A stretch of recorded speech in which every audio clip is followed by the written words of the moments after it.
में भरे ध्यान क्यों न उन सरस्वती और गणपति का धरूं, भाव सुंदर भर प्रभाकर नित्य प्रतिबंधन करूं।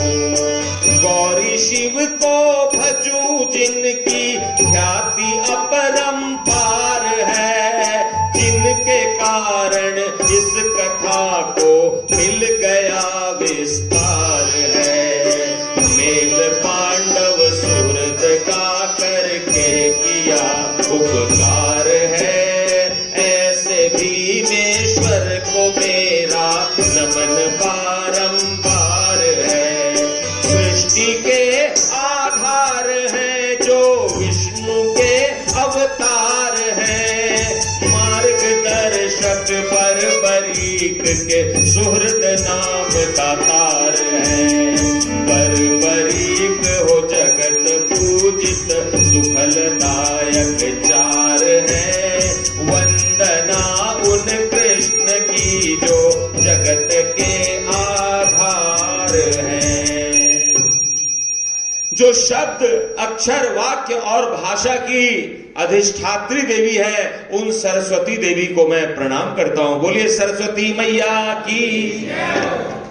और मैं गणेश जी को प्रणाम करता हूं कि जब भी कोई शुभ कार्य किया जाता है तो गणेश जी को प्रणाम किया जाता है, इसलिए सब कोई बोलिए गणेश जी महाराज की जय।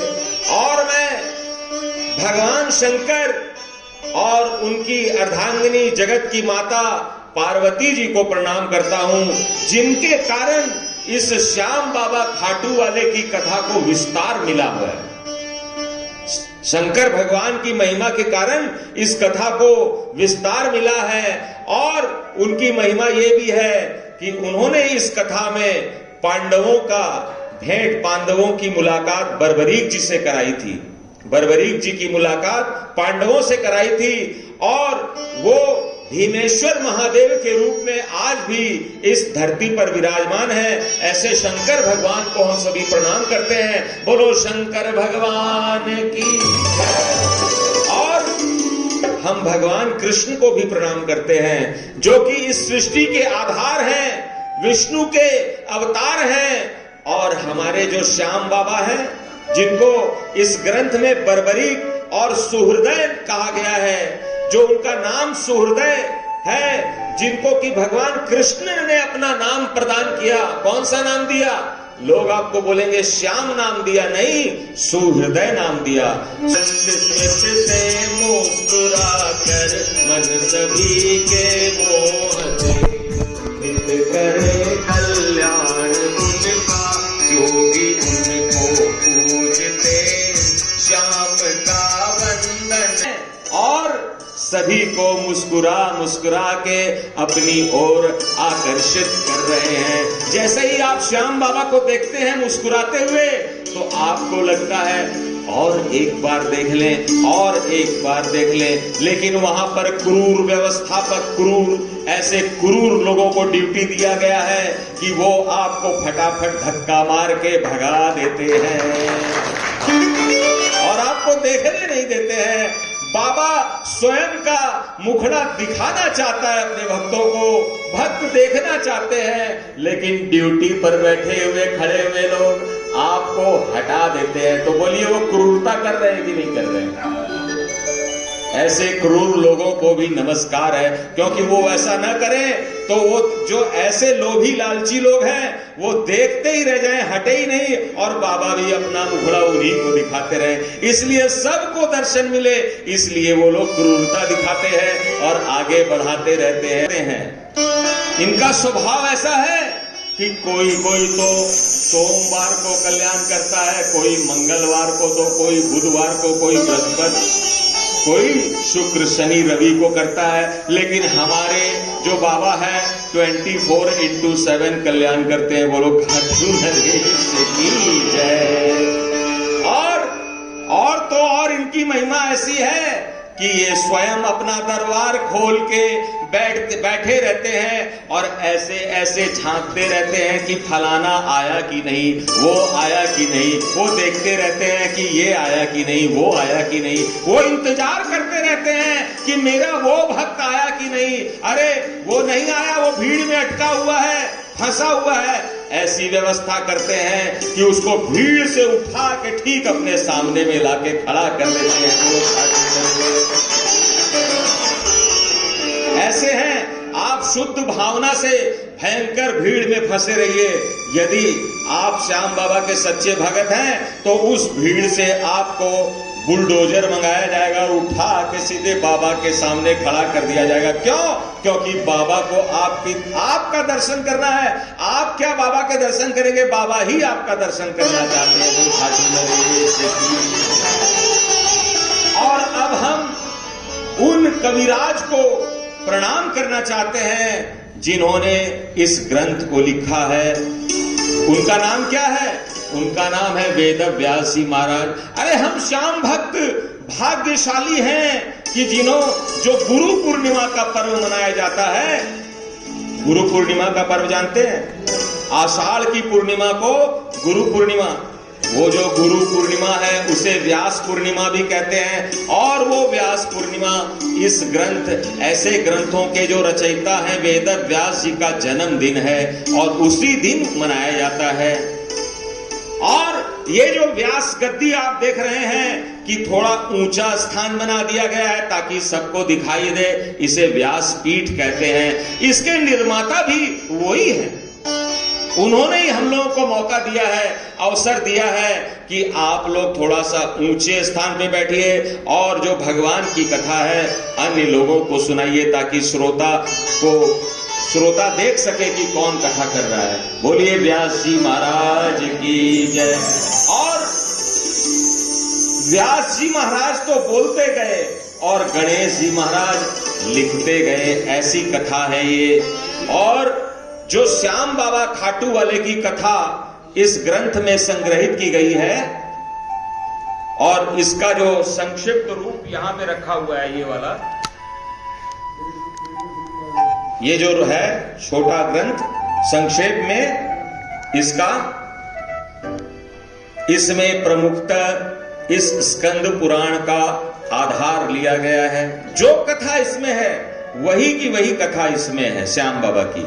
और इसमें महाभारत का भी सहारा लिया गया है। कुछ उदाहरण महाभारत के लिए गए हैं, कुछ भागवत महापुराण से लिया गया है। और इसको लिखने में श्री रामचरितमानस की शैली का नकल किया गया है। बोलो श्री रामचरितमानस की जय, बोलो गोस्वामी तुलसीदास जी महाराज की जय।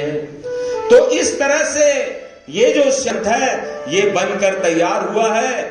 और परम सौभाग्य की बात है कि भगवान श्याम बाबा ने 140 करोड़ लोगों में से मुझ मूर्ख को इस कथा को लिखने के लिए चुन लिया। बोल खाटू नरेश की। क्योंकि श्याम बाबा या भगवान कृष्ण, भगवान राम, भगवान शिव ऐसे हैं कि वो मूर्ख को विद्वान बना देते हैं, लंगड़े को दौड़ा देते हैं और अंधे को दिखा देते हैं और गूंगे को बुलवा देते हैं। बोलो कृष्ण कन्हैया लाल की। तो ऐसा करने के लिए किसी करोड़पति अरबपति के घर में जन्म लेना की जरूरत नहीं है। अरे वो तो करोड़ों की भीड़ में से दर्शन देने के लिए जब बुलडोजर से उठा के यहाँ पे ले आता है तो वो वैसे ही चुन लेता है कि मुझे किससे अपना काम करवाना है। जैसे हमारे महाराज जी को चुन लिया कि आपको थोड़ा सा किनारे में जगह दिया जाएगा, ये भी कुछ दिन के बाद फ्रंट में आ जाएगा, एकदम मीड में हो जाएगा, लेकिन आप शुभारंभ कीजिए। और यहाँ पे देखिए कितनी सुंदर व्यवस्था चल रही है। शांति से सभी ऐसे कथा का श्रवण कर रहे हैं जैसे नैमिषारण्य में कथा होती है। बोलो कृष्ण कन्हैया लाल की। तो मैं अपने गुरु, आप सभी अपने गुरु का ध्यान कीजिए, क्योंकि गुरु जो होते हैं वो पहले गुरु तो माता पिता होते हैं, दूसरे गुरु शिक्षक होते हैं स्कूल वाले, तीसरे गुरु भव सागर त्राता होते हैं और चौथे गुरु हरि होते हैं, भगवान होते हैं जो भाग्य विधाता होते हैं। इस प्रकार से गुरु की भी हम लोग वंदना करते हैं। लेकिन उसके पहले जबकि कथा आरंभ हो तो आपने देखा होगा कि जब भी कोई कथा आरंभ होती है तो सबसे पहले शिव विवाह की कथा होती है कि नहीं होती है? सबसे पहले किसकी कथा होती है? शिव जी की कथा होती है, क्योंकि शिव जी जो हैं वो पुराण पुरुष हैं, वो पुराणों में विराजित रहते हैं। शिव नहीं, जहां पर शिव का सम्मान नहीं होगा वो कितनी भी बड़ी सभा हो वो दक्ष राजा के यज्ञ की तरह हो जाएगी, उसका विध्वंस हो जाएगा। इसलिए हम लोग इसी परंपरा को आगे बढ़ाते हुए उसी परंपरा को आगे बढ़ाते हुए पहले सबसे पहले शिवजी की महिमा गाते हैं। और सबसे पहले शिवजी की कथा में जो सबसे महत्वपूर्ण कथा है, जो सभी पुराणों में लिखी जाती है, वो शिव विवाह की कथा है। और शिवजी का विवाह कराने की क्या आवश्यकता पड़ गई थी? क्योंकि इस धरती के ऊपर में तारकासुर नाम का आई हिमालय पर्वत की तरफ जाने लगी तो पार्वती जी की सखियां जो है उनके अंदर में अधिक उतावली थी और वो लोग भाग भाग के गई कि देखें तो सही कि हमारी जो सखी पार्वती है इसका पति कैसा होने वाला है, दिखता कैसा है। तो उन्होंने देखा कि शिवजी बैल के ऊपर बैठ के आ रहे हैं तो उन्होंने अपना सिर पीट लिया, बोला कि ये दूल्हा है जो नाग की माला पहने हुए है, भस्म लगाए हुए है और पता नहीं जटा जूट पहनकर आया हुआ है। हमारी जो सहेली है इतनी सुंदर है और ये कैसा दूल्हा इसको पसंद आया है। और वो जाके अपनी सखी पार्वती जी को चिढ़ाने लगी, उलाहना देने लगी और क्या बोली? बैल वाला गौरी तेरा दूल्हा देखा, बैल वाला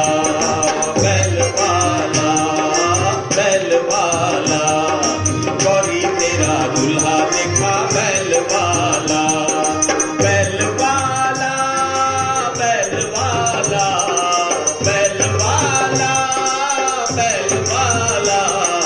गौरी तेरा दूल्हा देखा, बैल वाला गौरी तेरा दूल्हा देखा, बैल वाला।